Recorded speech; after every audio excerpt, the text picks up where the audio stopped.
Hello everyone. Father John from St. Ignatius and St. Heliers with you on this, the 24th Sunday of the Church's year. Last Sunday we were looking at the theme of taking care of relationships and of timely and early settling of conflict.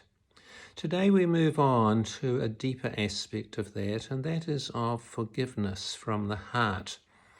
But I think we need to preface that by saying for many people, Jesus is saying about we must forgive our neighbour if he or she wrongs us 70 times 7, an impossible gospel.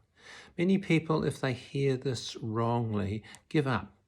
And instead, there is something really important for all of us, whether or not someone has done us wrong.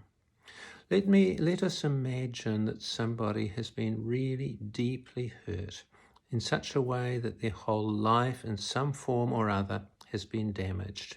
This gospel just does not work. And yet it does. The word to forgive in most languages has the word give in it. And forgiveness is in its sense a gift to the other person, but it's also a gift to yourself. I think what Jesus is saying is that real forgiveness is a journey, and the journey is also all about not simply love of a person who has done you terrible wrong, which is the wrong description of what loving means there, but it is also love of self. Let me tell you what I think it's about. If I am deeply, deeply hurt, and I wake up in the morning and the feelings of hurt and anger and whatever else and outrage maybe surge up in me as they do every morning. It's okay to feel like that because the feelings tell you what's going on spiritually inside. But if you get up and say that I will not let this person ruin my day today, I will let him or her go, I will forgive them, give them away for today, and I will live my life to the very best and fullest of my possibilities, and then I will be able to have a full day and be for myself truly who I am. So that day passes, and the next morning you wake up again, and the same feelings again arouse, and once again the decision in faith, I will not let that person ruin my day, I will continue my journey.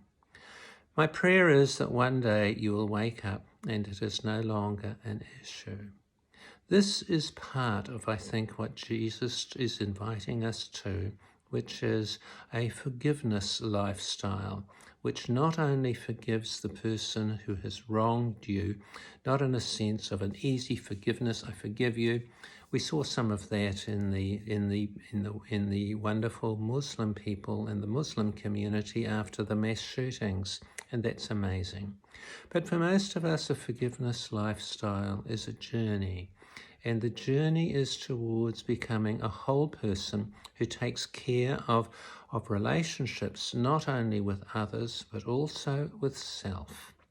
And so we find this gospel and inviting us to that kind of lifestyle, whether we have been hurt or not.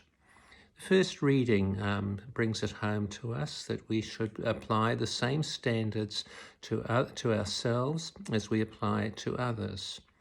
I've seen too often families torn apart by historic hurts, and where people stay apart and estranged for reasons that are way back in the family history and which no longer have relevance for today, but which are handed on to the children and the next generation.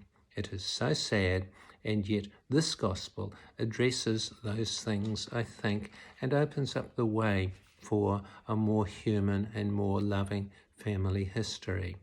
It's very clear what Paul says in Romans, that the life of us has a deep influence of the life of others, and the death of us has a deep influence on the lives of others. Let's make it during the life and not at the time of our death.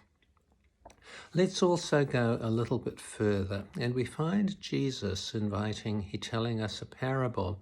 Forgiveness of debt was one of the major aspects that we see in the Jewish scriptures.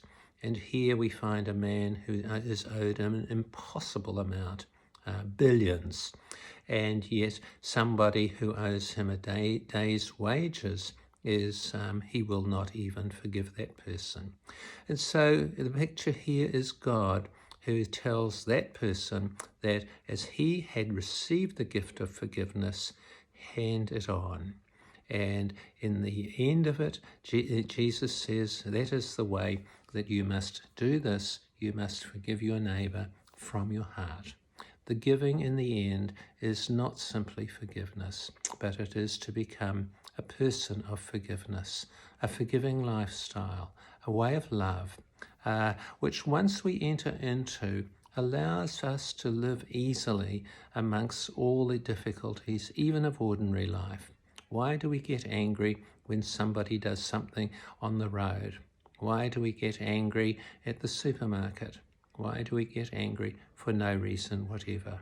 The feelings are all right, but the commitment to integrate them into a forgiving and loving lifestyle, which allows us, no matter what has happened in our lives, to be the beautiful person and follower of Christ that Jesus calls us to be.